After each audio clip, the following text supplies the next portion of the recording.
Hi, for today's video, maaga ako nagising kasi iluluto ko na yung nakuha kong salagubang kagabi sa patalan. At yan nga ay nagsimula na akong kumuhan ng isa at nirangkarangkay ko ng pa at kanyang pakpak na tanggalin para maiprito na mamaya dahil wala kaming pang umagahan. Buti na lang at nakakuha kami kagabi ng libreng uulamin. Kung sa iba nga to ay nilalaro lamang nila na pinapalipad-lipad ng mga bata, pero dito sa amin kinukuha lang namin to sa patalan para ulamin o kaya'y pulutanin ng mga mamartek dito sa amin. Kasi sa Kailocan 1, tawag namin dito si bawang o salagubang. Tsaka lang kami nakakaulam tao pag tag-ulan kasi dun lang sila nagsisilabasan.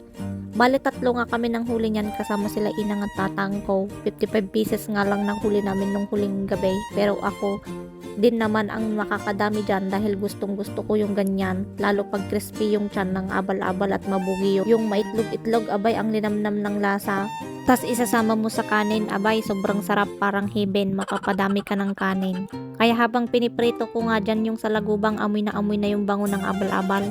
Naiinggit nga ang mga kuya ko dahil di sila makakain ng mga exotic food na ganito dahil tinatamaan sila ng allergy pag nakakain sila nito. Kaya thankful ako dahil di ako masilan sa mga exotic food na ganito. Sabi nga ng iba, nakakadira daw ito kainin pero di nila alam na meron din pala itong magandang benepisyo. Puno daw ito sa protina dahil magata at makatas nga ay talaga naman mapapadaming kain. Gawa sa malasa at malutong pa ang mga balat niya. So ayan guys, pinapak ko na dyan kasi di na ako makapagpigil dahil nagugutom na ako. Kanina pa ako nagluluto. Bago matapos nga tong video ko na to, shoutout ko nga yung mga walang sawang nagsusupport sa akin sa live ko na sina Mojako, Kinsan 1, MJ, Ocean Wave, Sergio, Ed, Muffins, at yung laging nanonood dito lagi sa YouTube ko na si Sir Ronald Hilario. Maraming salamat po sa inyong lahat. Thank you. Bye bye.